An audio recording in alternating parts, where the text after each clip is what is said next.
Capítulo 13. Capacidades no utilizadas. La obra terminada de Cristo ha sido poco entendida por la Iglesia. Es como los recursos no desarrollados de China e India. No nos hemos dado cuenta de lo que significaba ser partícipe de la naturaleza divina, la fuente de nuestra habilidad. En 2 de Pedro 1:3-4 dice, como todas las cosas que pertenecen a la vida y a la piedad nos han sido dadas por su divino poder, mediante el conocimiento de aquel que nos llamó por su gloria y excelencia, por medio de las cuales nos ha dado preciosas y grandísimas promesas, para que por ellas llegaseis a ser participantes de la naturaleza divina, habiendo huido de la corrupción que hay en el mundo a causa de la concupiscencia. Observa con atención ahora, Él nos ha concedido todas las cosas que pertenecen a la vida y a la piedad y que nos hemos hecho partícipes de su misma naturaleza. Esa naturaleza es llamada vida eterna, y Jesús dijo, yo he venido para que tengan vida y la tengan en abundancia. Esa vida es la sustancia y el ser de Dios. ¿Quién sabe lo que eso podría significar si pudiera ser aprovechada y utilizada por cada hombre que la ha recibido? La capacidad creativa manifestada en la creación nos ha sido concedida. El poder milagroso que se manifestó en Jesús nos ha sido impartido. Sabemos que Hebreos 11:3 dice que el mundo fue creado por la fe. Por la fe entendemos haber sido constituido el universo por la palabra de Dios, de modo que lo que se ve fue hecho de lo que no se veía. Esta habilidad creativa, como se ve en la creación, nos es impartida en la nueva creación. Las naciones paganas no la tienen. Este es el motivo por el que no hubo invenciones creativas en cualquiera de los países paganos hasta que Cristo fue revelado al pueblo, hasta recibieron la naturaleza de Dios. Los pueblos alemán, escandinavo y anglosajón no fueron creativos hasta que se les dio esta naturaleza de Dios. La capacidad creativa en el espíritu humano recreado. Las facultades de razonamiento no tienen capacidad creativa. 1 de Corintios 3:9 dice, porque nosotros somos colaboradores de Dios, y vosotros sois labranza de Dios, edificio de Dios. Juan 15:15, yo soy la vid, ustedes las ramas. La rama es la parte de la vid que lleva el fruto. Ahora somos su tierra cultivada donde Él produce, desarrolla las cosas. Este suelo cultivado es la energía creativa que se manifiesta en las invenciones, el arte y lo que llamamos las ciencias. Somos colaboradores de Dios.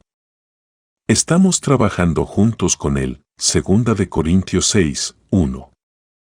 Tú y Dios están trabajando juntos. Tú estás en una tienda de máquinas. Estás desarrollando, descubriendo y creando nuevas maquinarias. Tú y Dios están trabajando juntos como socios. ¿Ves? No hay límite donde podemos ir con esto.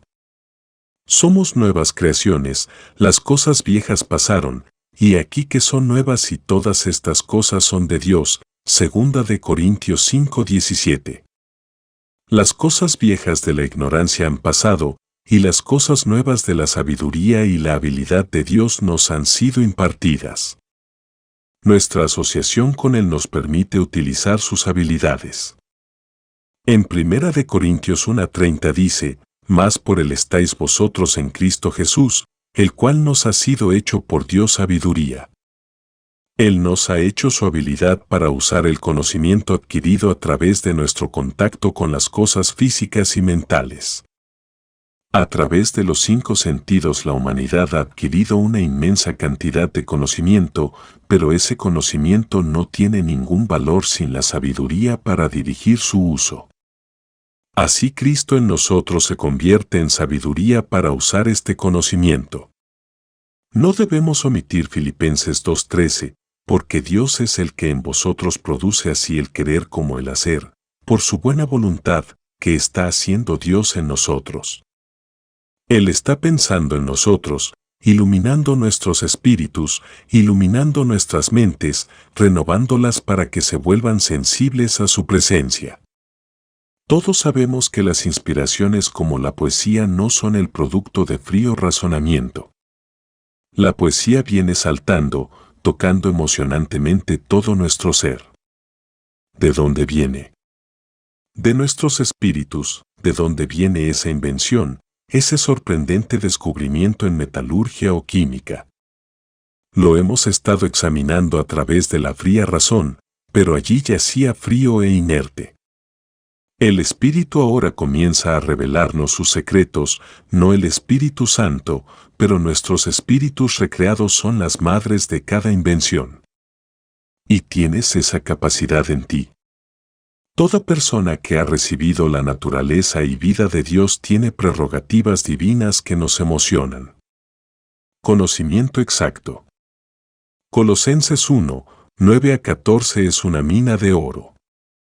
Por lo cual también nosotros, desde el día que lo oímos, no cesamos de orar por vosotros, y de pedir que seáis llenos del conocimiento de su voluntad en toda sabiduría e inteligencia espiritual, para que andéis como es digno del Señor, agradándole en todo, llevando fruto en toda buena obra, y creciendo en el conocimiento perfecto de Dios, fortalecidos con todo poder, conforme a la potencia de su gloria, para toda paciencia y longanimidad, con gozo. Y tenemos el trasfondo de una supermente, un superhombre. Tú tienes un conocimiento perfecto. La palabra griega, epignosis, significa más que conocimiento. Se trata de un conocimiento perfecto, exacto y completo y la sabiduría espiritual que Dios nos da para que podamos entender cómo utilizar los elementos a nuestro alrededor a nuestro favor. Aquí está un nuevo reino para hombres y mujeres serios. Somos realmente superhombres. Observa el verso 12. Dando gracias al Padre que nos hizo aptos para participar de la herencia de los santos en luz. La palabra, luz, aquí significa un nuevo tipo de eficacia mental de sabiduría que puede captar las cosas que las mentes ordinarias nunca han visto. Recuerda que en 1 Juan 1:5 dice, Dios es luz y no hay ningunas tinieblas en él.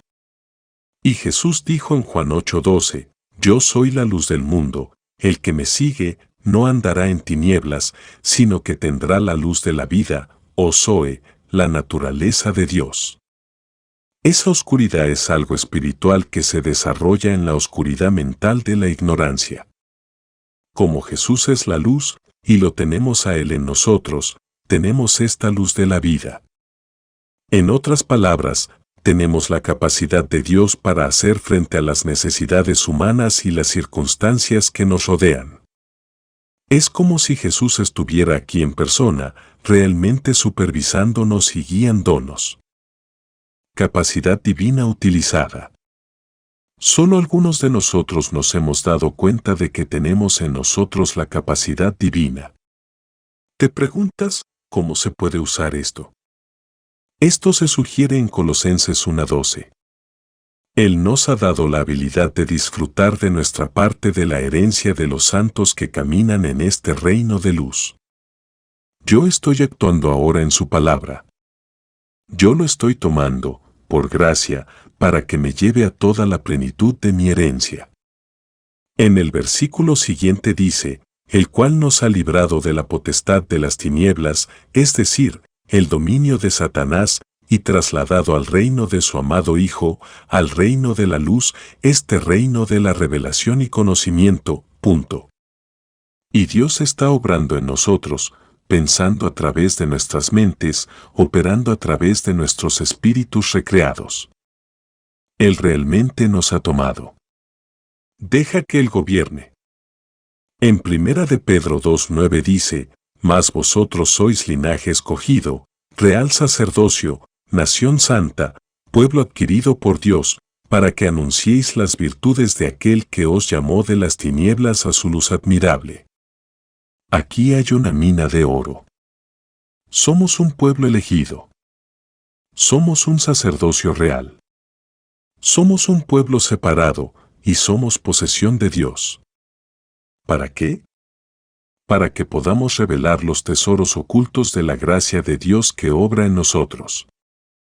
Él nos está iluminando, llevándonos a toda la verdad y la realidad. ¿Por qué? En Colosenses 2:3 dice, en quien están escondidos todos los tesoros de la sabiduría y del conocimiento. Y Él nos ha dado luz y habilidad para saber cuáles son estos tesoros. Nota que hay tesoros de sabiduría y conocimiento.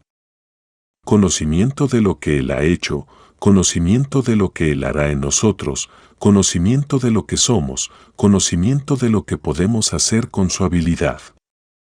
Y luego hay sabiduría para utilizar todo este variado conocimiento. Es un pecado para nosotros ser trivial. Es malo para nosotros ser débiles. Es una falta de sabiduría que dependamos más del simple conocimiento de los sentidos cuando tenemos la habilidad de Dios para vencer.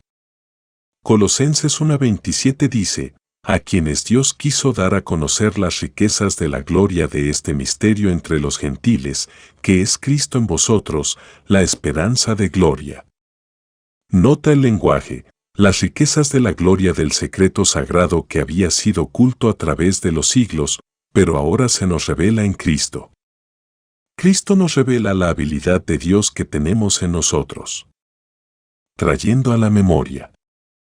Que pocos de nosotros hemos aprovechado Juan 14:26, más el Consolador, el Espíritu Santo, a quien el Padre enviará en mi nombre, Él os enseñará todas las cosas y os recordará todo lo que yo os he dicho. ¿Qué nos va a enseñar? Todas las cosas. Eso incluiría la mecánica y las matemáticas. Eso incluiría la mineralogía, los tesoros escondidos en la tierra. Nos convertimos en maestros de los misterios que nos rodean. ¿Qué plásticos descubriríamos? La vida vegetal nos revelaría el tesoro escondido allí. No creo que haya una sola maleza que no tenga dentro de ella algo que no nos sea beneficioso, algo que podríamos usar en el trabajo de la vida. Cada árbol, cada arbusto, cada roca y la tierra sobre la que caminamos están llenas de riquezas desconocidas. Y Él será nuestro maestro. Todo el tiempo que he estado dictando esto, he sido consciente de esta escritura, Mateo 28 horas y 20 minutos, he aquí yo estoy con vosotros todos los días hasta el fin del mundo. Él está aquí con nosotros hoy, el Maestro de Maestros, el que conoce todas las leyes de la naturaleza, todos los químicos. No tenemos que teorizar con Él. Ya no hay hipótesis. Estamos caminando sobre un terreno seguro de conocimiento absoluto. Gran parte de lo que llamamos ciencia es conjetura absoluta, pero cuando Él nos guía, salimos del reino de la incertidumbre a la certeza absoluta. Jesús dijo, pero cuando venga el Espíritu de la realidad, Él os guiará a toda la realidad. Esto no es solo la realidad de Cristo, sino la realidad de todo lo que nos rodea, este gran mundo en el que caminamos y vivimos y nos movemos y tenemos nuestro ser. Efesios 3:20, y a aquel que es poderoso para hacer todas las cosas mucho más abundantemente de lo que pedimos o entendemos, según el poder que actúa en nosotros. Hay capacidad que nunca se ha utilizado. Hay fuerza mental y fuerza espiritual en nosotros. Una vez más, porque es Dios quien está obrando en ti. Solo hemos pensado en el que trabaja para construir en nosotros la naturaleza amorosa y las gracias del Señor Jesús, que nos hará hermosos en nuestra vida espiritual, y hay todo eso, pero además la iluminación de nuestra mente y espíritu para conocer los misterios de la creación que fueron creados para nuestro uso especial. El hombre interior. En Efesios 3:16 dice, para que os dé, conforme a las riquezas de su gloria, el ser fortalecidos con poder en el hombre interior por su espíritu. Este hombre interior es nuestro espíritu y será fortalecido con la capacidad de Dios, y el Espíritu va a hacerse cargo de la edificación, el fortalecimiento de nuestro espíritu a través de la palabra. Él nos ha recreado, ahora va a construir esa palabra en nosotros. Recuerda que, en el principio era el Verbo y el Verbo estaba con Dios, y el Verbo era Dios, Juan 1:1, así que Él va a construir esta palabra, ese logos, en tu espíritu, y así dominará tu espíritu interior para que te vuelvas como el Maestro. Recuerda que en Juan 1:3-4 dice, todas las cosas por Él fueron hechas, y sin Él nada de lo que ha sido hecho, fue hecho. En Él estaba la vida, y la vida era la luz de los hombres. Entonces la vida que está dentro de Jesús es la vida de Dios, y esa vida es nuestra luz, nuestra capacidad, nuestra sabiduría. Es Dios mismo guiándonos de fortaleza en fortaleza, del éxito al éxito, de la debilidad a la fuerza y del fracaso a la victoria. Es Dios que nos toma, edificando en nosotros hasta que podamos decir con Pablo, ya no vivo yo sino que Cristo me ha tomado yo sobre él se está edificando a sí mismo y a la naturaleza del Padre en mí hasta que sea totalmente uno con él. Gálatas 2:20. Recuerda en nuestra enseñanza sobre la identificación vimos cómo Dios bajó aquí en la persona de su Hijo y se identificó con hombre. El Verbo se hizo carne y habitó entre nosotros, Juan 1:14. Él ahora habita en medio de nosotros, Él está habitando en nosotros, se encarnó en la carne, ahora está encarnado en nuestros espíritus. ¿No valdría la pena aprender a utilizar este espíritu que está en nosotros? ¿No significaría mucho para la Iglesia y para nosotros mismos y para nuestros seres queridos si estas cosas que hemos estado estudiando se convertiría en una parte de nuestras vidas y que pudiéramos usarlas tal como usamos las simples matemáticas? Capítulo 14. ¿Por qué no oramos por fe? Una oración por la fe sería una oración de incredulidad, y una oración de incredulidad no tiene base para una respuesta. Las personas que oran por la fe siempre viven en el reino de la incredulidad. Si te pidiera que me dieras fe en ti y te conociera por años, te parecería un insulto. Por lo tanto, la oración del creyente por fe es un insulto a Cristo y al Padre. Pero tú dirás, los discípulos dijeron, Señor, aumenta nuestra fe, y el hombre que trajo a su hijo al Maestro dijo, Señor, ayuda mi incredulidad. No creo que nuestra incredulidad necesite alguna ayuda especial. El diablo es nuestro único ayudante en ese sentido. Un creyente. Jesús dijo, todas las cosas son posibles para el que cree. La palabra griega para creer significa creyente. Entonces todas las cosas son posibles para el creyente. Los judíos no eran creyentes. No había creyentes reales, como entendemos el término, hasta después del día de Pentecostés. Los discípulos fueron llamados creyentes. Jesús instó a los judíos a creer en Él porque ellos eran el pueblo del pacto de Dios. Habían vivido en duda durante generaciones. Ustedes entienden Juan 6:47 donde Jesús dice, de cierto os digo, el que cree en mí, tiene vida eterna. El creyente la tiene, el que duda no. El creyente es un poseedor, un dueño. Nosotros somos creyentes. En Mateo 17:19-20 dice, viniendo entonces los discípulos a Jesús, aparte, dijeron, porque nosotros no pudimos echarlo fuera. Jesús les dijo, por vuestra poca fe, porque de cierto os digo, que si tuviereis fe como un grano de mostaza, diréis a este monte, pásate de aquí allá, y se pasará, y nada os será imposible. Marcos 11:23-24, da el mismo mensaje. Jesús dijo, porque de cierto os digo que cualquiera que dijere a este monte, quítate y échate en el mar, y no dudare en su corazón, sino creyere que será hecho lo que dice, lo que diga le será hecho. Por tanto, os digo que todo lo que pidiereis orando, creed que lo recibiréis, y os vendrá. Esta escritura no es para un creyente, un hijo de Dios, sino un mensaje para el pueblo del pacto de Dios. Pero, dirás, ¿por qué? No es un mensaje para nosotros. Ya bendecido. Debido a Efesios 1:3, bendito sea el Dios y Padre de nuestro Señor Jesucristo, que nos ha bendecido con toda bendición espiritual en los cielos en Cristo. Nota que Él nos ha bendecido con toda bendición espiritual, que somos bendecidos. Él no dice que seremos bendecidos si creemos. Somos bendecidos porque somos creyentes. En 2 Corintios 9:8 al 11 dice, y Dios es poderoso para darte una medida desbordante de todos los buenos dones, para que todas tus necesidades de todo tipo sean suministradas en todo tiempo, y puedas dar de tu abundancia a toda buena obra. Como está escrito, el hombre bueno esparcido, ha dado a los pobres, su justicia permanece para siempre.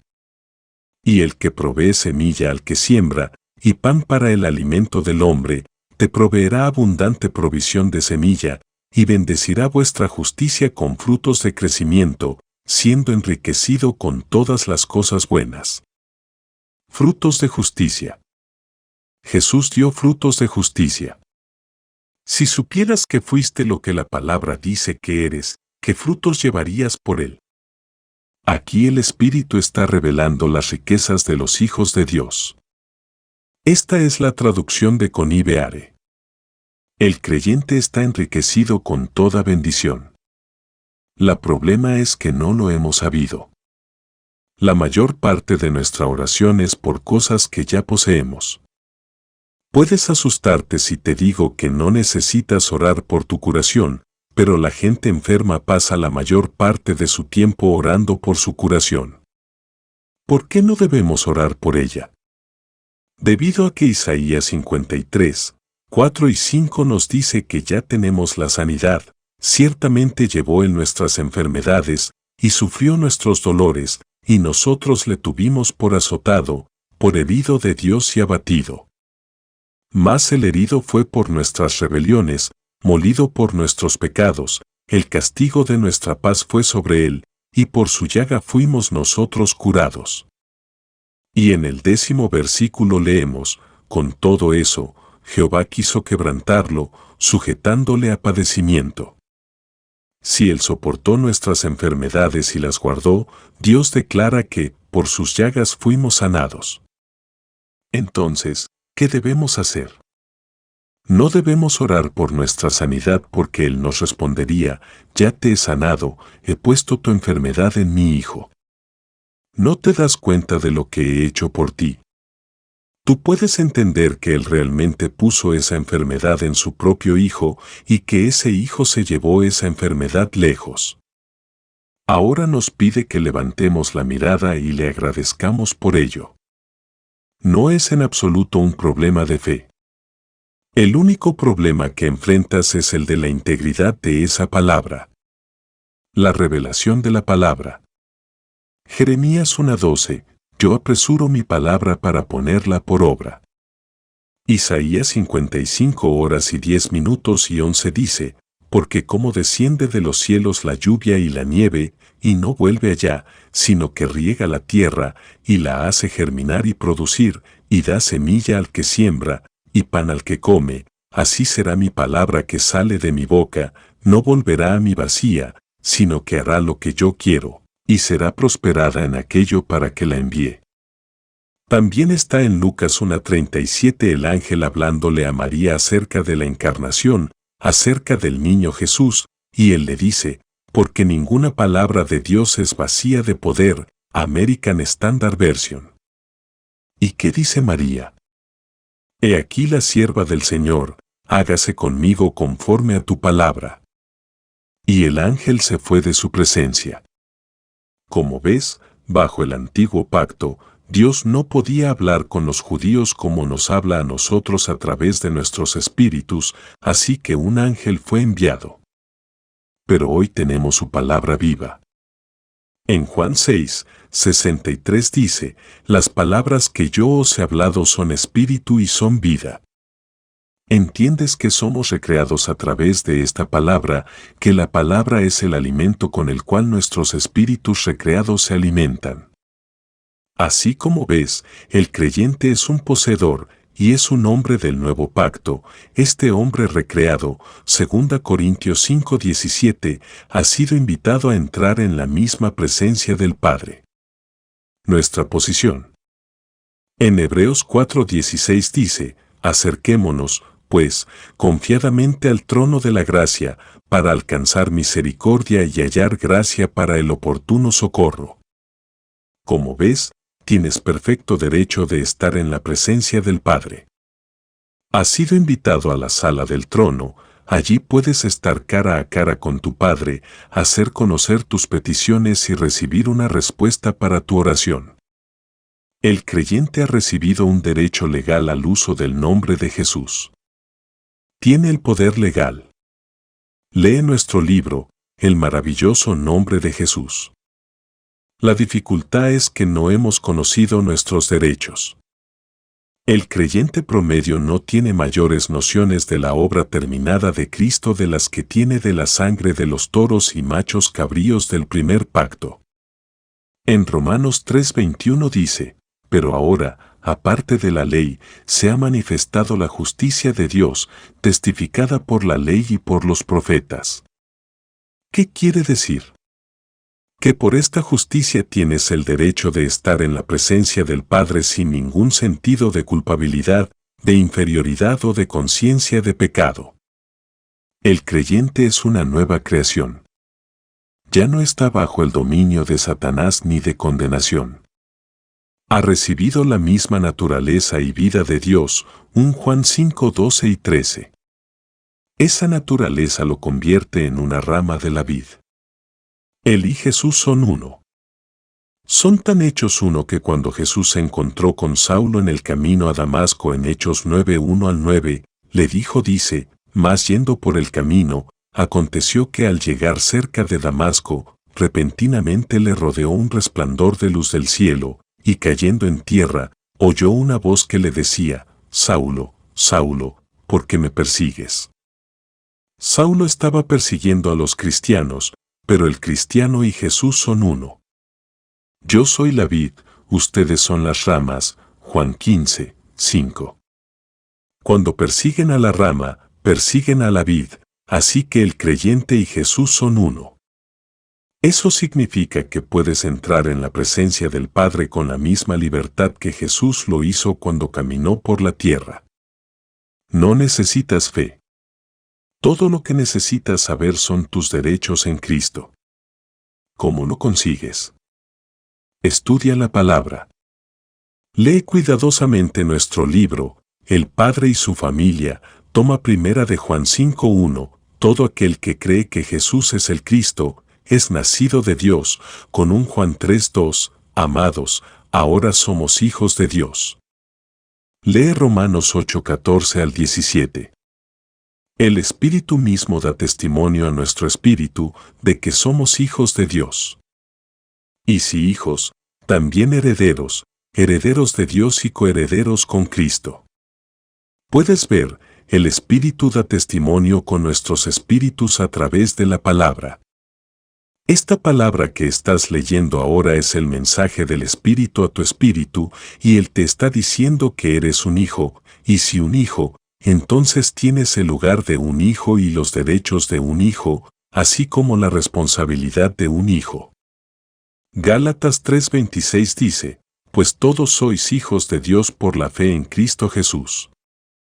Como pecador tendrías que tener fe en Cristo, pero ahora, habiendo entrado en la familia, todas las cosas son tuyas. Todas las cosas son tuyas. En 1 Corintios 3:21-22 dice, así que, ninguno se gloríe en los hombres, porque todo es vuestro, sea Pablo, sea Epoulos, sea Cefas, sea el mundo, sea la vida, sea la muerte, sea lo presente, sea lo porvenir, todo es vuestro. Él te ha revelado sus derechos y privilegios en Cristo. El Salmo 23, 1 al 3 dice, El Señor es mi pastor, nada me faltará. Esa palabra, Señor, es Jehová, y Jehová es una palabra de tres tiempos, pasado, presente y futuro. Es Jesús, como Hijo, en Hebreos 13:8. Es el Jesús de hoy, el Jesús de ayer y el Jesús de mañana, y es ese Jesús que es mi pastor, mi cuidador, mi protector, mi portador de la carga y mi amante. En Gálatas 2:20 dice, con Cristo estoy juntamente crucificado, y ya no vivo yo, mas vive Cristo en mí, y lo que ahora vivo en la carne, lo vivo en la fe del Hijo de Dios, el cual me amó y se entregó a sí mismo por mí. Él me amó y se entregó a sí mismo por mí, así que ahora ya no soy yo el que vivo, sino que esta nueva vida de Cristo me está convirtiendo en una rama de la vid. La oración para tener fe es un absurdo cuando tienes todas las cosas, cuando eres un hijo de Dios. ¿Qué habrías pensado de Jesús pidiéndole al Padre que aumentara su fe? No, amados, ahora somos los mismos hijos de Dios. Establecido en la fe. En Colosenses 2, 6 y 7 dice, por tanto, de la manera que habéis recibido al Señor Jesucristo, andad en Él, arraigados y sobreedificados en Él, y confirmados en la fe. Como ves, el cristianismo es llamado la fe. Ahora debes ser edificado en la fe. ¿Cómo? Al ser edificados en Cristo a través de la palabra. Observe el tercer versículo de Colosenses 2:3, en quien están escondidos todos los tesoros de la sabiduría y del conocimiento. Por lo tanto, debes estudiar la palabra, ver la palabra, alimentarte de la palabra, actuar en la palabra hasta que la palabra se construya en ti y se convierta en parte de tu vida de oración. Entonces ya no será un ejercicio de orar por la fe, sino una comunión con el Padre. Colosenses 1, 9 al 12. Debes leerlo cuidadosamente. Tome esta traducción, para que seáis llenos del conocimiento exacto, o perfecto, de su voluntad en toda sabiduría espiritual y entendimiento. ¿Cuál es el objeto? Para que podáis andar dignos de Jehová en todo agradándole, dando fruto en toda buena obra. Eso es porque tú eres una rama de la vid, y es la rama la que lleva el fruto. Disfrutando de nuestra parte de la herencia. E incrementando en este conocimiento exacto, o perfecto, de Dios, y fortalecido con toda la habilidad de Dios según el poder de su gloria para toda firmeza y longanimidad con gozo. Ahora lee esto, dando gracias al Padre, que nos ha dado la capacidad de disfrutar de nuestra parte de la herencia de los santos en la luz, Colosenses 1:12. Me gusta esta traducción. Esto arroja mucha luz sobre él. Nota los siguientes dos versos. El cual me libró de la autoridad de las tinieblas y me transfirió al reino del Hijo de su amor, en quien tengo mi redención, el perdón de mis pecados. Reconoces que has sido liberado del dominio de Satanás. Reconoces que has sido trasladado al reino del Hijo de su amor. Estás en la familia del Padre. Ahora tienes un derecho perfecto para entrar en la sala del trono y has visto que cada pecado que has cometido ha sido borrado como si nunca lo hubiera sido. Estás completo en él. Capítulo 15. La revelación según Pablo. Tenemos los evangelios según Mateo, Marcos, Lucas y Juan.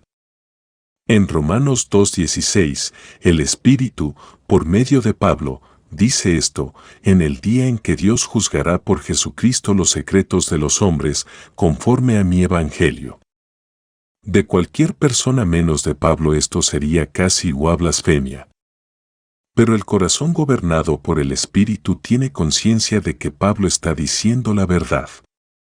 En Romanos 1:1 dice, Pablo, siervo de Jesucristo, llamado a ser apóstol, apartado para el Evangelio de Dios. Me gusta esta traducción. Pablo significa el pequeño.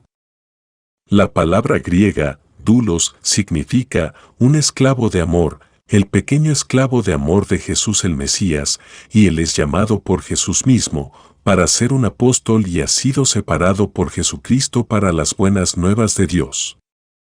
Si lo notas con atención, fue llamado, pero hubo 14 años de separación antes de que la separación fuera completa. Luego fue comisionado y enviado como evangelista de Cristo. Separación. Muchos de nosotros somos llamados, pero nunca estamos separados. Esa separación es una cosa triple. Primero, la nueva creación nos separa de la vieja vida. Segundo, como la palabra está edificada dentro de nosotros, estamos separados para Cristo. Primero, hay una separación del mundo, luego hay una separación para el Maestro. Jesús se convierte en el Señor de nuestras vidas. Su palabra nos domina. Y en tercer lugar, en nuestro andar, entonces, viene nuestra propia elección en la que nos separamos de lo que no es pecaminoso en sí mismo, pero es innecesario, y esta separación continúa año tras año, hasta que el mundo ha perdido su dominio sobre nosotros. Estamos renunciando a cosas buenas para lo mejor. Estamos aprendiendo a caminar en la plenitud de su comunión. Pablo fue llamado a ser apóstol. Los 4 evangelios nos dan una imagen de la encarnación del Hijo de Dios. Cada uno de los 4 nos da una visión diferente del encarnado. Mateo nos da una imagen del reino, Marcos, de servicio, Lucas, de compañerismo, y Juan, de hijo. En Juan captamos una viva imagen del Padre. Jesús dijo, el que me ha visto al Padre, Juan 14:9. Las palabras del Padre. Nuevamente declara, el Padre y yo uno somos. En el Evangelio de Juan, muchas veces él dice, las palabras que yo hablo no son mías, sino del Padre. En Juan 12:45 dice, el que me ve, ve al que me envió. Jesús está presentando al Padre. Tal vez obtengas una imagen más clara en Juan 1:18. A Dios nadie le vio jamás, el unigénito Hijo, que está en el seno del Padre, Él le ha dado a conocer. Brasseren dice, el Hijo unigénito que está ahora en el seno del Padre, lo ha introducido. Jesús viene con una revelación del Padre, pero los judíos no pueden entenderlo. Cuando Él llama a Dios su Padre, ellos tratan de apedrearlo. Juan 5:18, por esto los judíos aún más procuraban matarle, porque no solo quebrantaba el día de reposo, sino que también decía que Dios era su propio Padre, haciéndose igual a Dios. Esta fue la única acusación que le hicieron. En Juan 19:7 dice, los judíos le respondieron, nosotros tenemos una ley, y según nuestra ley debe morir, porque se hizo a sí mismo hijo de Dios. El judío no podía aceptar la revelación de Dios como Padre porque eran hombres naturales. Juan 1:14, y aquel Verbo fue hecho carne, y habitó entre nosotros, y vimos su gloria, gloria como del unigénito del Padre, lleno de gracia y de verdad. En los 4 evangelios no se enseña ningún sacrificio sustitutorio. Si se hubiera enseñado, nadie lo habría entendido. En ninguna parte de los evangelios se habla de que Jesús haya sido hecho pecado por nosotros. Las grandes revelaciones de la Iglesia se hablan a veces en forma de parábola, pero nadie podría haber entendido si el Maestro estaba intentando enseñarles. Cuando Jesús fue arrestado, los discípulos esperaban que de alguna manera realizaría un milagro y se salvaría de su odio. Solo tenían fe en Jesús. Juan 6, 29-30 dice, le dijeron entonces, ¿qué señal, pues, haces tú, para que veamos y te creamos? Y cuando estaban cerca de la cruz, los discípulos no podían ver a Jesús como un sustituto. Ninguno de ellos creía que estaba muriendo por sus pecados. Para ellos estaba muriendo como un mártir, y durante los 3 días oscuros que su cuerpo estaba tumbado en el sepulcro, ninguno creyó que se levantaría de entre los muertos. Nadie entendió, y cuando resucitó de entre los muertos, nadie lo creyó. Lucas 24, 11 y 12. Cuando Juana y María, la madre de Santiago, y otras mujeres les dijeron que Jesús había resucitado de entre los muertos, sus palabras les parecieron como una charla ociosa. No les creían. Después de la resurrección y de su conversación con ellos, todavía no comprendían el significado de su sacrificio sustitutorio. ¿Por qué? Porque estaban espiritualmente muertos. La vida eterna todavía no había llegado a ellos. En Juan 10:10 dice, «Yo he venido para que tengan vida y la tengan en abundancia». Vida abundante. Esa nueva vida les haría nuevas creaciones. Ahora entiendes que los discípulos solo tenían fe en Jesús. Ellos creían que Él era el Mesías, el Hijo de Dios, pero no creían que debía morir por sus pecados y ser resucitado para su justificación. Eso iba a venir cuando ellos hubieran sido liberados de su oscuridad, incredulidad y duda. El milagro del Pentecostés. Pentecostés siempre será el milagro más extraordinario que la gracia jamás haya manifestado. Nadie podía estar en el aposento alto y decirle a ese grupo de 120 que Cristo había muerto por sus pecados de acuerdo a las Escrituras y que había resucitado de nuevo para su justificación. Nadie podía pararse entonces y decirles que Satanás había sido derrotado y vencido, que Jesús había llevado su sangre al lugar santísimo celestial y que el Padre la había aceptado. Nadie les había explicado acerca de la nueva creación. Se sentaron allí, en el aposento alto, esperando como les dijo el Maestro. Durante ese tiempo habían intentado encontrar a alguien para tomar el lugar de Judas. Habían echado suertes como lo hacen los hombres naturales y habían escogido a un hombre para ocupar el lugar de Judas. Dios nunca aceptó su elección. Ver nota del traductor al final, Pablo iba a tomar el lugar de Judas, pero no lo sabían. Estaban en esa sala superior como hombres naturales. Esperaban que Jesús restaurara el reino de Israel y rompiera el gobierno de Roma sobre ellos. El reino espiritual estaba completamente fuera de la gama de su pensamiento. El Espíritu vino a esa habitación superior donde se habían reunido esperando. De repente, la habitación se llenó de un sonido del cielo como el ruido de un viento poderoso y llenó toda la casa en la que estaban sentados. Ellos estaban inmersos en el Espíritu Santo. Jesús les dijo que debían estar inmersos. Entonces, una segunda cosa sucedió. Las lenguas de fuego aparecieron en la cabeza de cada uno, indicando que el Evangelio iba a ser predicado con lenguas ungidas por el Espíritu, que sería irresistible. Los hombres no podían resistirlas. Eso es lo que provocó las persecuciones. Cuando el hombre no puede responder, usa la fuerza bruta. Hombres llenos de espíritu. Pero el Espíritu los recreó. El Espíritu viene y elige a los hombres para la propagación del Evangelio. Entonces los llenó con el Espíritu Santo. Notas que Él los recreó antes de llenarlos. Entonces hablaron en lenguas como el Espíritu les daba la expresión. Nadie entendió los fenómenos de aquel día, pero el Espíritu los había llenado. Ahora van con lenguas de fuego para decirle al mundo lo que ha sucedido. 15 años o más pasan, y sin embargo no hay revelación de lo que sucedió desde el momento en que Cristo fue hecho pecado en la cruz hasta que se sentó a la diestra del Padre en lo alto. Ellos predicaron lo que Dios les dio. No se enseñó nada sobre la sustitución.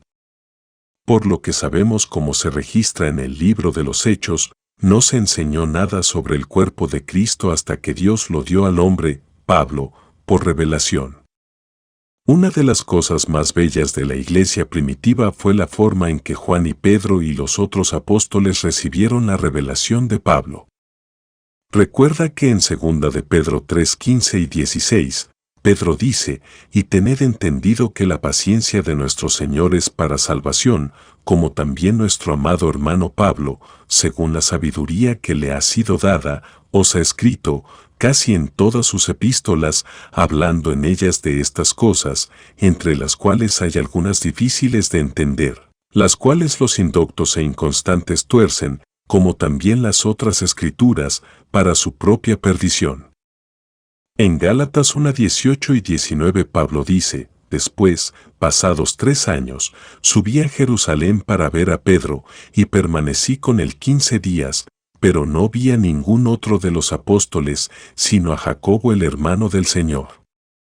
Días maravillosos cuando Pedro le contó a Pablo toda su comunión y caminar con el Maestro, y Pablo le contó a Pedro las revelaciones que había recibido de Jesús y de su obra terminada.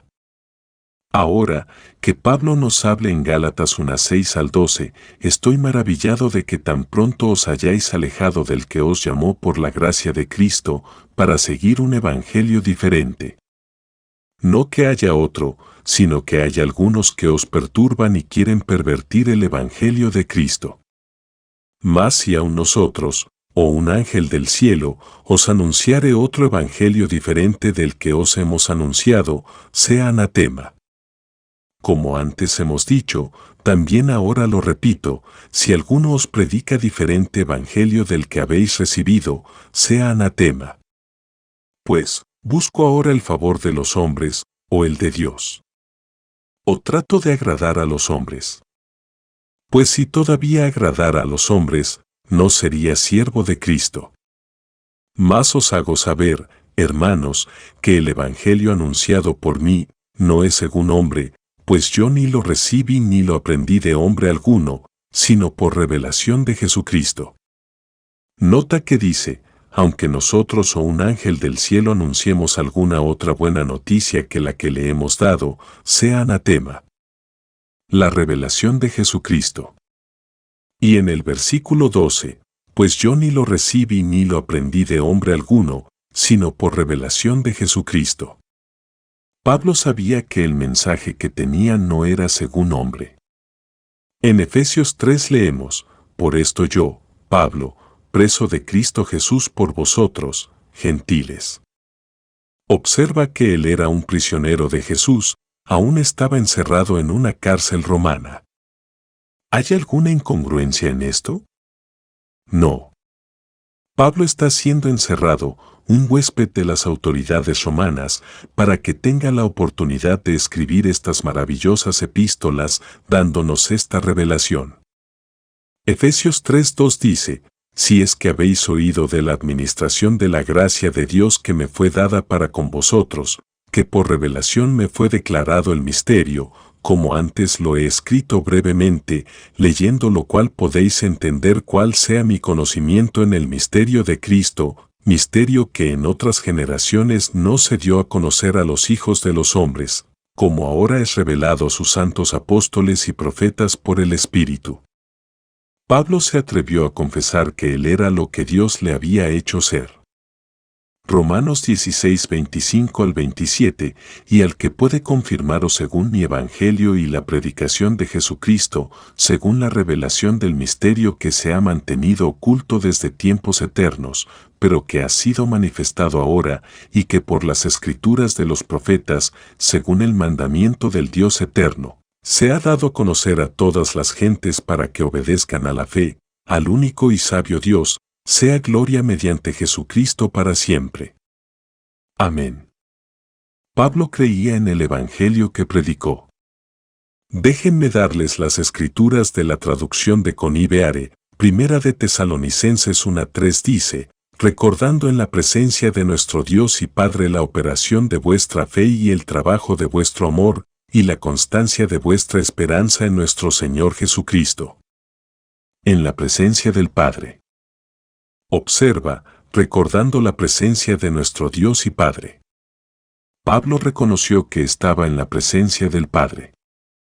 En Primera de Tesalonicenses 2:3 dice, porque mis exhortaciones no son provocadas por la suposición o la lascivia, ni hablo como astucia, sino que como Dios ha probado mi aptitud en el encargo de dar las buenas noticias, hablo, no agradando a los hombres sino a Dios.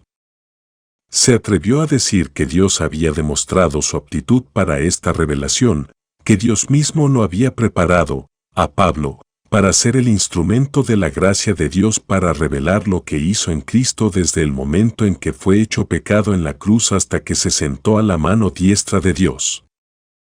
En Primera de Tesalonicenses 2:13 vemos otra declaración sorprendente, por lo cual también doy eternamente gracias a Dios porque cuando recibiste de mí la palabra hablada de Dios, la recibiste de mí no como palabra de hombre, sino como la palabra de Dios que Él mismo obra eficazmente en vosotros que creéis. Pablo sabía que la palabra que les habló en su ministerio público era la misma palabra de Dios. Él la llamó la palabra hablada de Dios, y el pueblo de Tesalónica la recibió. Trabajó eficazmente en ellos y produjo en ellos una fe y una vida que glorificaba al Padre. ¿Por qué la palabra hablada hoy no tiene el mismo efecto sobre los corazones de los hombres que la palabra hizo cuando Pablo la predicó?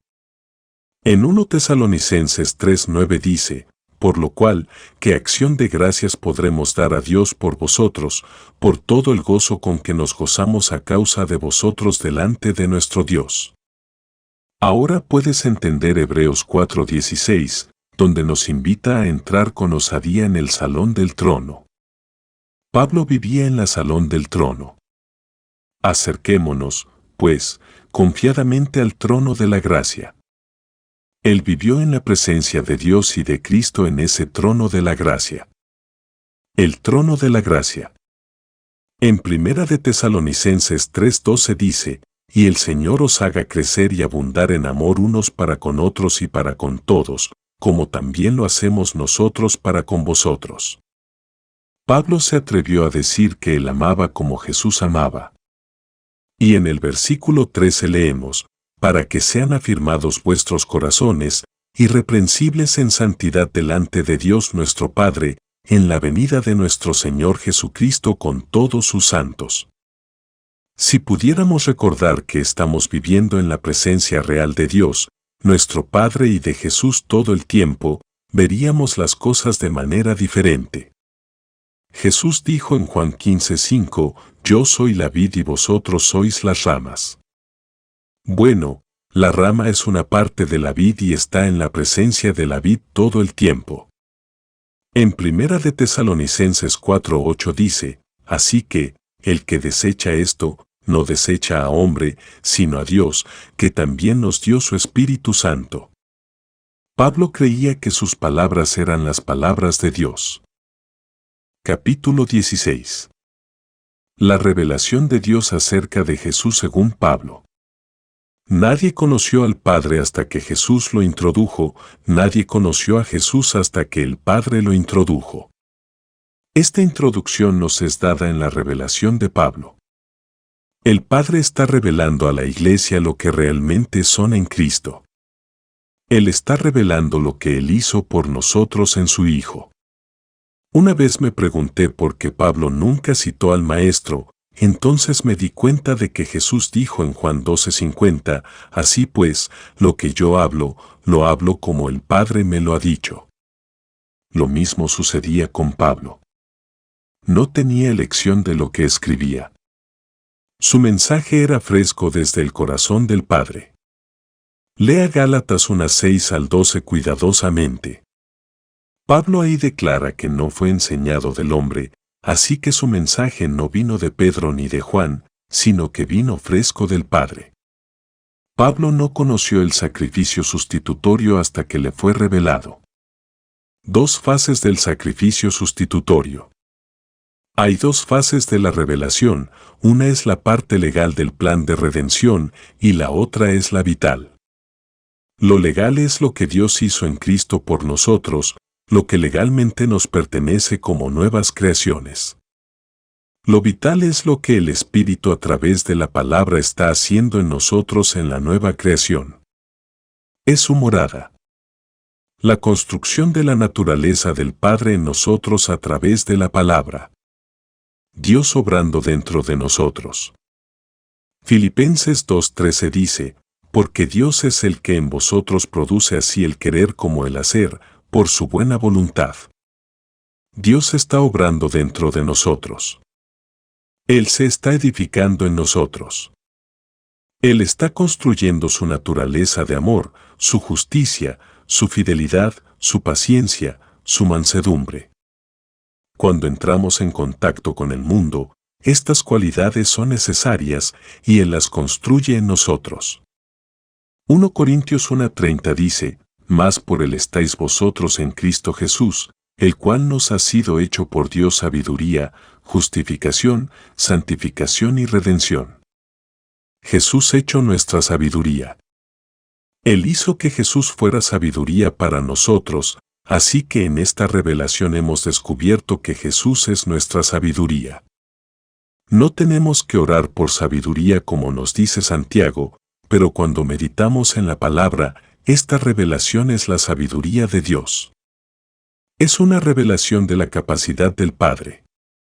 Él vive en esa revelación, y mientras ustedes se alimentan de ella y meditan en ella, son más sabios que sus enemigos. Jesús hecho nuestra justicia. Él no solo nos ha sido hecho sabiduría, sino que nos ha sido hecho justicia. Esta es la cosa más difícil que he tenido que aceptar, que Dios había hecho de Jesús mi justicia. Justicia aquí significa la capacidad de vivir en la presencia del Padre mientras vivo en la presencia de personas aquí en la oficina, sin ningún sentido de inferioridad o condenación o culpa. No podía entender cómo el Padre podía hacer eso. Pero Él lo aclara en su redención, mencionada en Colosenses 1:13 y 14, el cual nos ha librado de la potestad de las tinieblas y trasladado al reino de su amado Hijo. La oscuridad es la relación familiar de Satanás. Su reino es tinieblas. La oscuridad es odio, celos, amargura, todo lo que Satanás puede impartir al hombre. Hemos sido liberados de eso y hemos sido liberados de la autoridad de ella, para que ya no nos domine o nos gobierne. Y trasladado al reino de su amado Hijo, en quien tenemos redención por su sangre, el perdón de pecados. Esta es la nueva creación que ha entrado en la familia del amor de la cual Jesús es el Señor y la cabeza, el primogénito de la muerte, en quien tenemos nuestra redención. Primogénito de los muertos.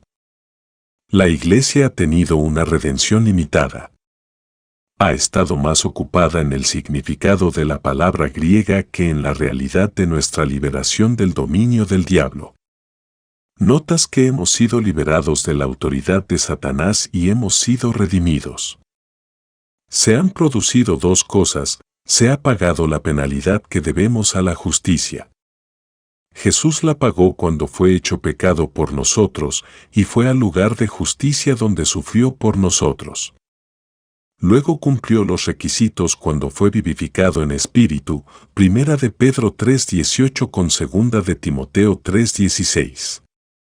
Tan pronto como fue justificado y vivificado, se enfrentó al adversario, lo conquistó y despojó de su autoridad.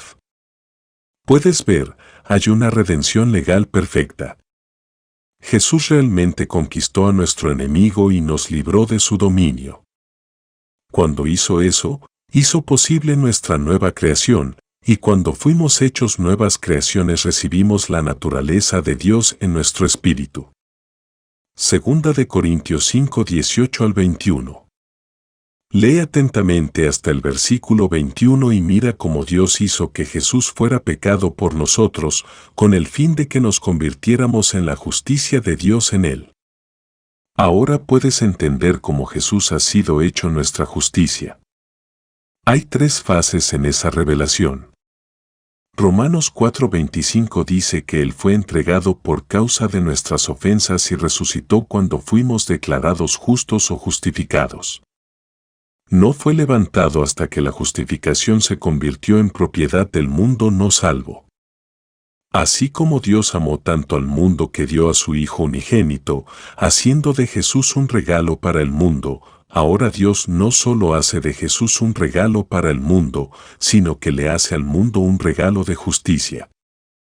Pero Jesús no tiene valor para el pecador hasta que lo confiesa como Señor.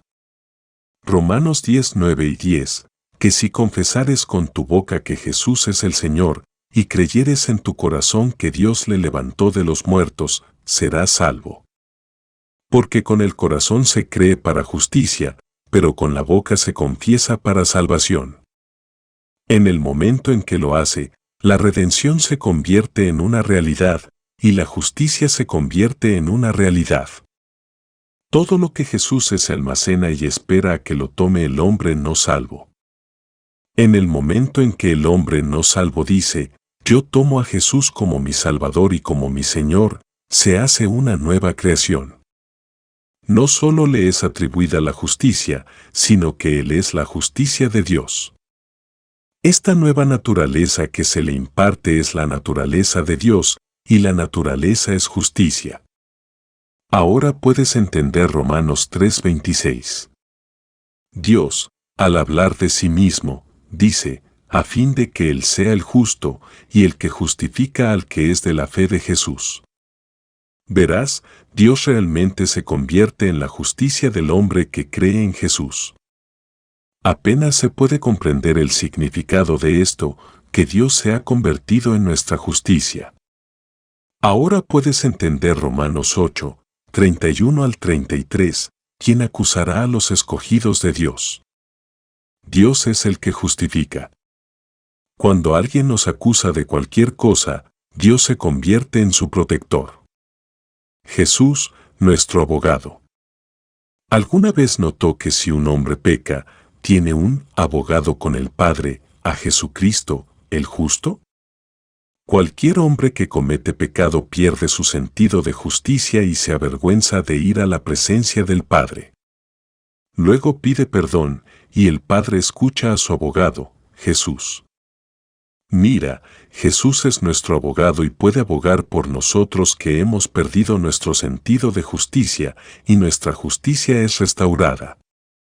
Si confesamos nuestros pecados, Él es fiel y justo para perdonar nuestros pecados, y limpiarnos de toda maldad.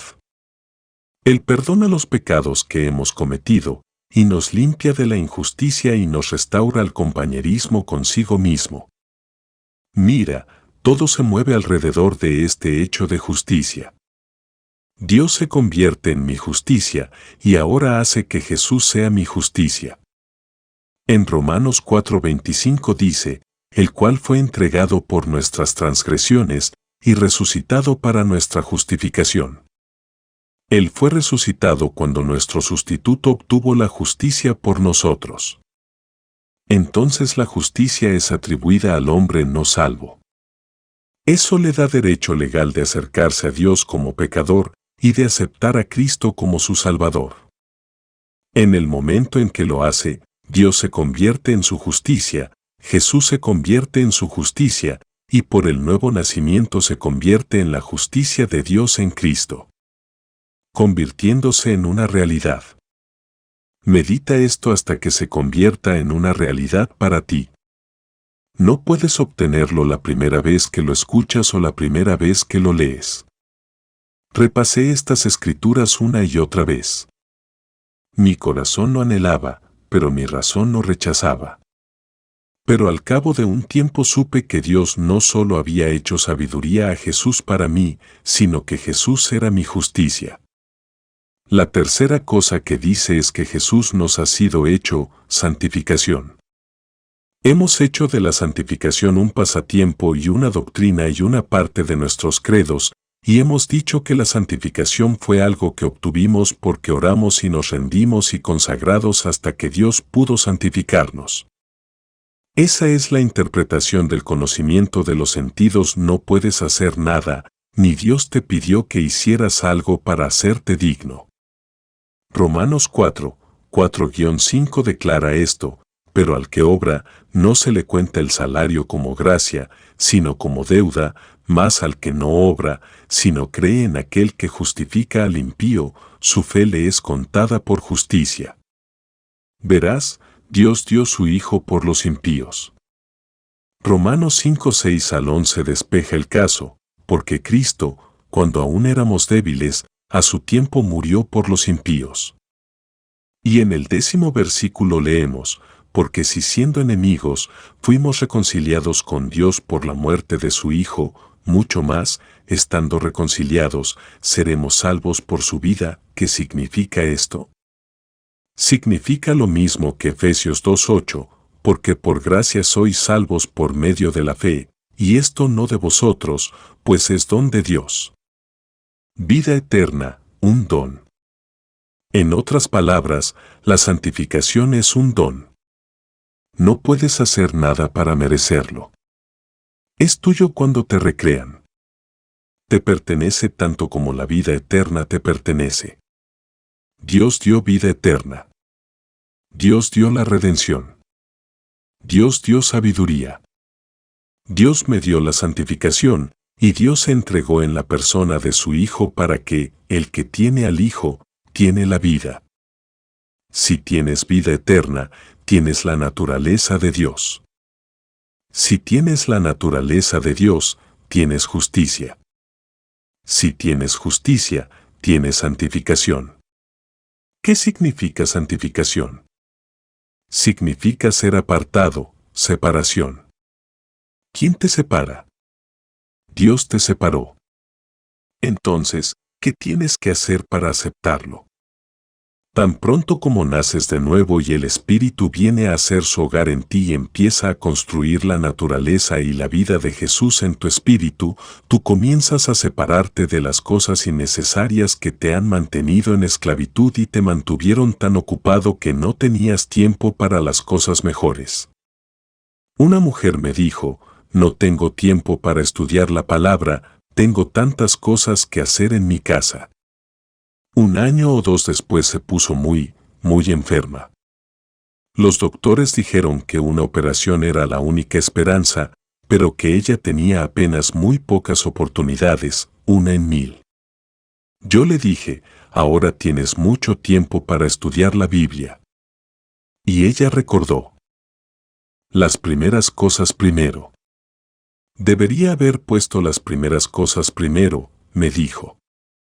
Lo más importante para cualquier hombre, sin importar cuál sea su negocio, es conocer a su Padre y conocer sus derechos y privilegios en Cristo. Eso es lo más importante en la vida. Esta revelación paulina es la cosa más maravillosa dada al hombre, pero no tiene ningún valor para ti hasta que se convierte en una parte de tu vida. Él no solo nos hizo sabiduría de Dios, y justicia de Dios, y santificación de Dios, sino también fue hecho redención de Dios. ¿Qué significa redención? Significa, en primer lugar, satisfacer las demandas de justicia contra ti para que seas redimido de la sentencia que cae sobre el hombre no regenerado. Dios lo hizo en Cristo. Ahora el hombre no salvo lleno de naturaleza satánica no puede creer en el sentido de que tú lo haces como creyente, por eso es que el mensaje se le presenta a él y actúa sobre él. Puede que no lo entienda todo, pero en el momento en que actúa sobre la palabra, recibe la vida eterna.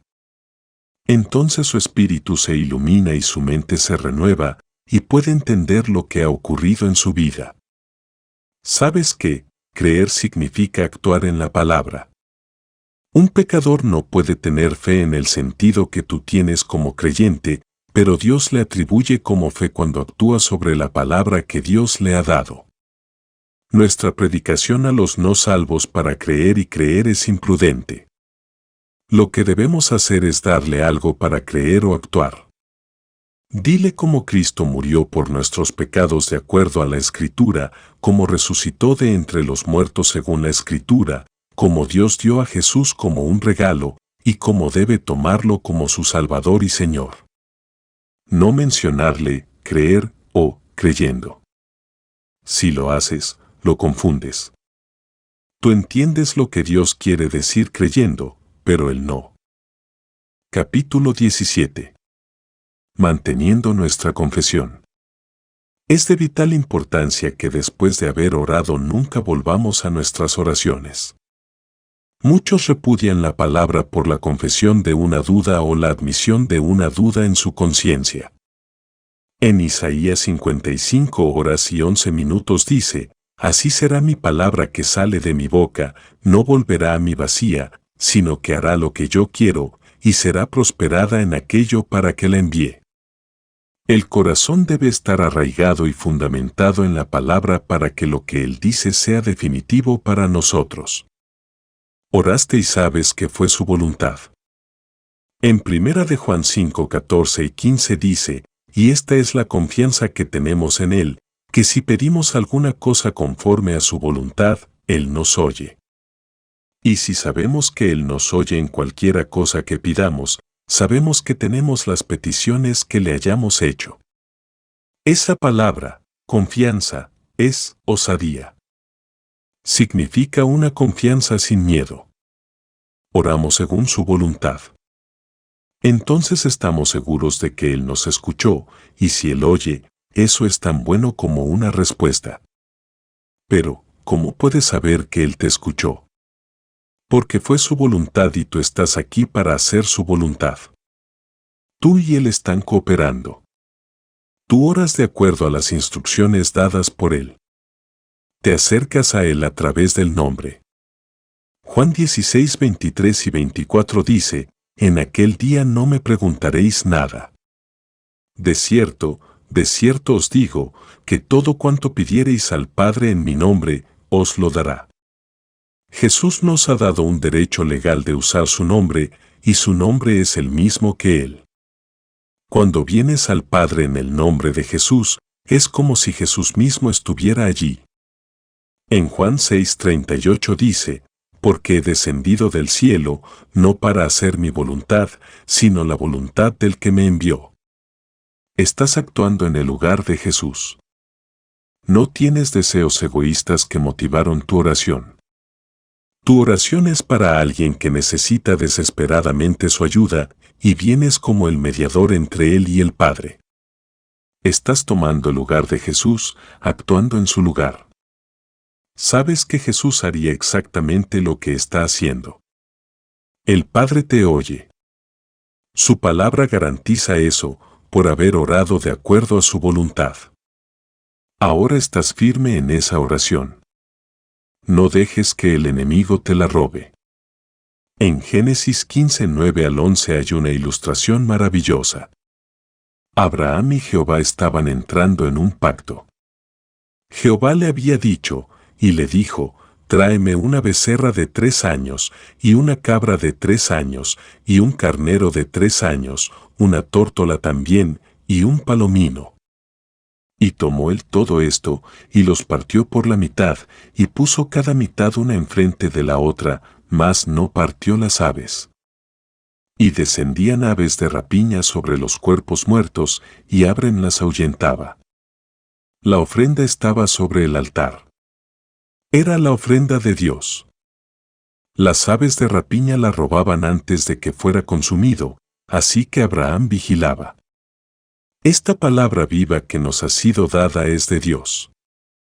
Es la parte de Dios de la vida de oración. Es como los animales puestos sobre el altar. Has orado en el nombre de Jesús, y la respuesta aún no ha llegado, todavía no había llegado a Abraham. Ahora las aves de rapiña, demonios, robarían esa palabra de tu corazón, ese mensaje dado por Dios, pero lo vigilas. No dejarás que el adversario lo toque. Luego vuelves a Filipenses 4:6, no os inquietéis, sino que sean conocidas vuestras peticiones delante de Dios en toda oración y súplica con acción de gracias. ¿Has hecho esto?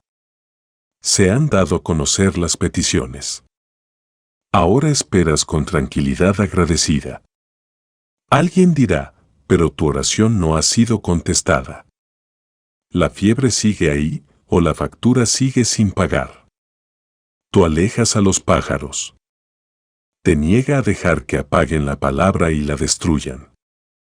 La palabra es la parte de Dios de la ofrenda, y tú sabes que ninguna palabra de Dios está vacía de habilidad para hacer el bien. Tu corazón sabe que el caso está resuelto. Pediste lluvia, así que te pones tu impermeable y tus zapatos de goma. Estás listo cuando viene la lluvia. Pediste dinero, haces la disposición para pagar la factura. Pediste sanidad, por lo que sales de la cama y caminas. ¿Acaso no dijo el que si pides algo de acuerdo a su voluntad, Él te oye? Sí. ¿No te dio la confianza para ir y actuar como si la oración ya fuera respondida? Sí. Cuando sabes que Él oye, que tienes su atención, sabes que tienes la petición. ¿Qué harías naturalmente? ¿Lo alabarías? ¿No es cierto? Tienes la certeza de que está resuelto. Satanás no puede impedir la respuesta. Primera de Pedro 5:7 es tuyo, echando toda vuestra ansiedad sobre Él, porque Él tiene cuidado de vosotros. Nota esa palabra, porque ese es el secreto. Él te ama y Él te dio su palabra, y estás descansando en esa palabra. Hay una palabra de jerga que se ha convertido en parte de nuestro lenguaje. Tienes la respuesta en la bolsa. Es como si tuvieras el dinero en tus manos. Tú estás tan seguro de ello como si el maestro hubiera entrado en la habitación y te hubiera dicho, aquí está aquello por la cual has estado orando. Esta mañana necesitaba $4. Había dicho que esperaba que Él despertara los corazones de hombres y mujeres que habían sido bendecidos por su ministerio a través de mí y que enviarían el dinero. Un hombre que vivía fuera de la ciudad oyó su llamado y trajo los $4. Ese es el secreto. Yo sabía que Él lo haría. Le agradecí y lo conseguí. En Marcos 11:24 dice, por tanto, os digo que todo lo que pidiereis orando, creed que lo recibiréis, y os vendrá. ¿Ves? Creer es poseer. Cuando creo su palabra, poseo lo que su palabra ha garantizado. Hice mi petición y con osadía hice provisión de inmediato para el uso de esa solicitud. Jesús nos mostró esto en Juan 14:13, y todo lo que pidiereis en mi nombre, lo haré, para que el Padre sea glorificado en el Hijo. Cuando oras en ese nombre, Jesús lo toma. Entonces está bajo su cuidado. Ya no es tu carga, siempre y cuando no la repudies por una confesión equivocada. Él es tu recurso de reserva. Su oración está basada en su palabra. Es asunto suyo hacer que ocurra. Pero suponiendo que la respuesta se retrasa, ¿te acuerdas de Abraham? Romanos 4:16 al 22. Léelo todo cuidadosamente.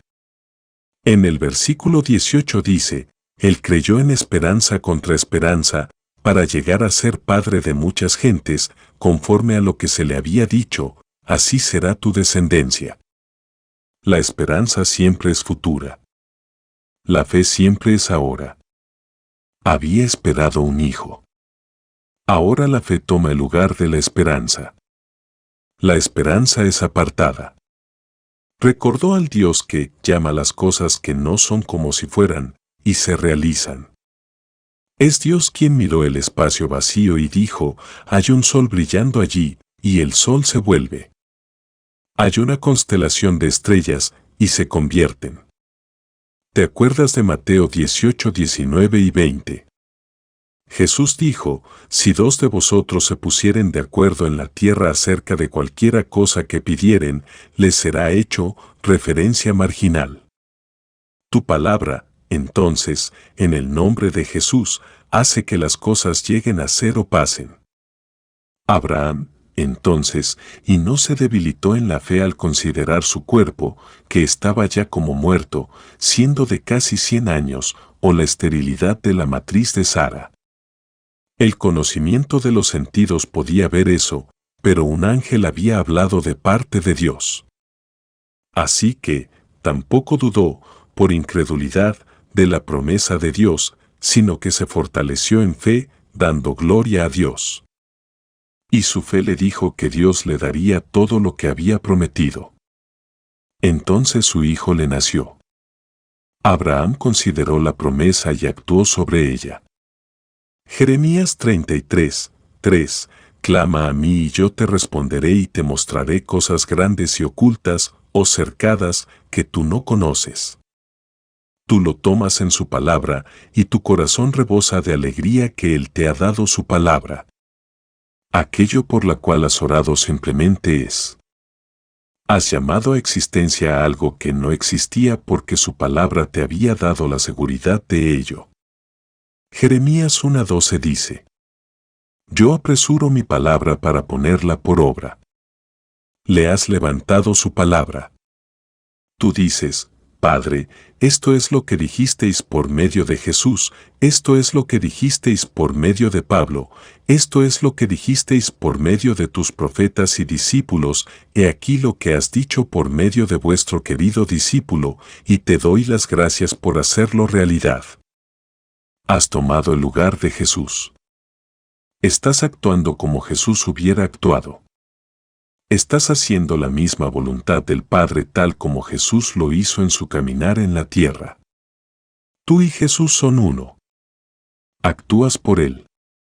Su voluntad y tu voluntad están pegadas. Ellas hacen una unidad. ¡Qué hermoso es! Puedes decir: Padre, así como Jesús descendió del cielo para hacer tu voluntad, así he nacido del cielo para hacer tu voluntad.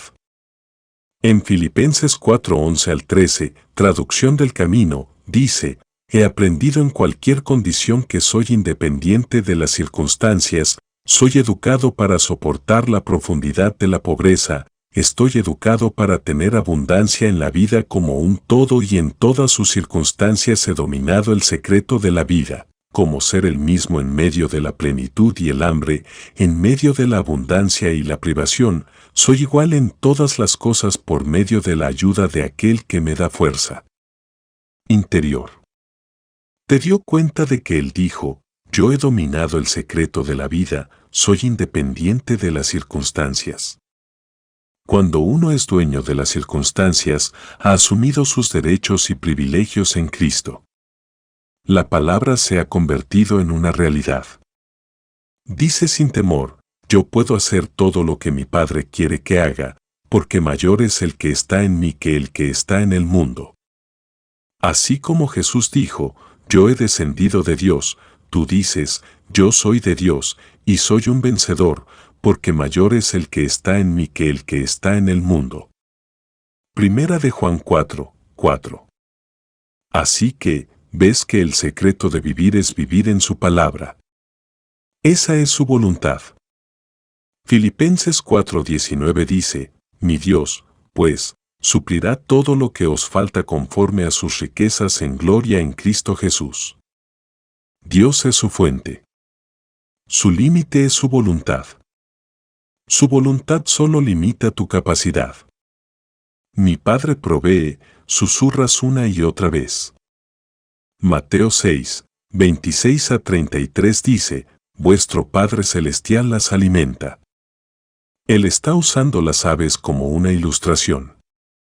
Entonces dice: ¿Cómo no te vestirá? El versículo 32 dice: Pero vuestro Padre Celestial sabe que tenéis necesidad de todas estas cosas. Tu Padre Celestial conoce tus necesidades, conoce tu entorno, la oposición, conoce todo. Tú descansas en Él. Tú eres su hijo, estás en su familia, eres una rama de la vid. Él es el labrador.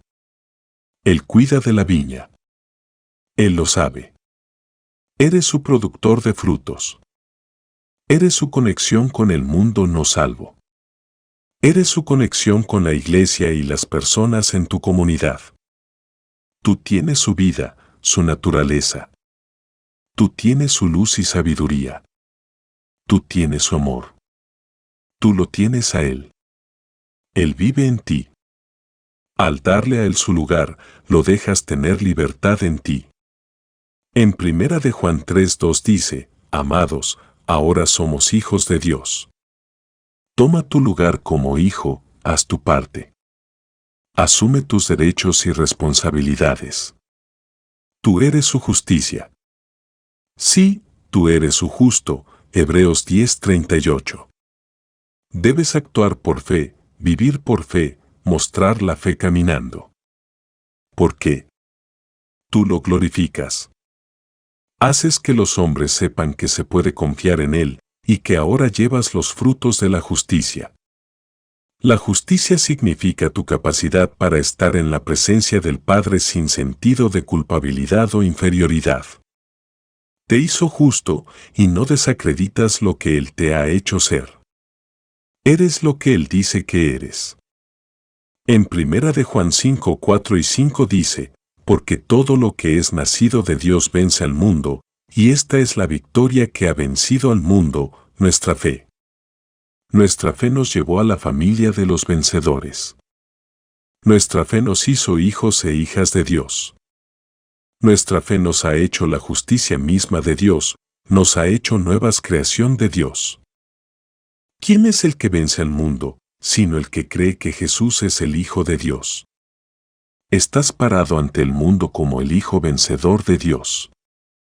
En 2 de Corintios 10:4 y 5, traducción del Camino, dice, tan humano como soy, no lucho con armas meramente humanas, no, las armas con las que peleo no son las armas de los sentidos, sino son lo suficientemente poderosas en la fuerza de Dios como para arrasar todas las fortalezas del enemigo. Puedo derribar los baluartes de la razón humana. Puedo escalar toda fortaleza escarpada que sube desafiando al verdadero conocimiento de Dios. Esta traducción te sorprende. No hemos apreciado lo que somos en Cristo. No hemos apreciado su invitación en Hebreos 4:16 para venir confiadamente al trono de gracia. Ese trono de gracia es un trono de regalos de amor. Es un trono donde el amor encuentra al amor. El amor planea allí para bendecir al mundo. Él te ha hecho justo con su justicia. Él te ha hecho fuerte con su propia fuerza. Ahora puedes enfrentar a los enemigos de tu Cristo como vencedor. El escudo de la fe, tu confianza en la palabra de Dios, atrapa cada dardo ardiente del enemigo. La espada del Espíritu no es usada contra los hombres, carne y sangre, sino que es usada contra tus enemigos. ¿Qué es esta espada del Espíritu? Es la palabra de Dios. Efesios 6:10 al 18 es como un arsenal. Allí te equipas para conocer a tus adversarios. Nunca usas la espada para herir a la gente, para cortarlos, pero la usas cuando enfrentas a tu enemigo, orando con toda oración y súplica en el Espíritu, con una confianza tranquila de que tu oración será contestada como las oraciones de Jesús. Puedes mirar hacia arriba y decir como lo hizo Jesús en la tumba de Lázaro, Padre, te agradezco que tú siempre estás cerca de mí. Aquí está la traducción del Camino de 2 de Corintios 2:14, no es que mi elección fuera mi propia elección, gracias a Dios, Él es quien me conduce por todas partes, me conduce en la procesión triunfante del Mesías, por mí emana en todas las tierras el conocimiento de Jesús, el incienso de su marcha triunfante, sí, soy el incienso del Mesías Dios en el camino de toda la luz de los que van a la liberación y de los que van a la destrucción.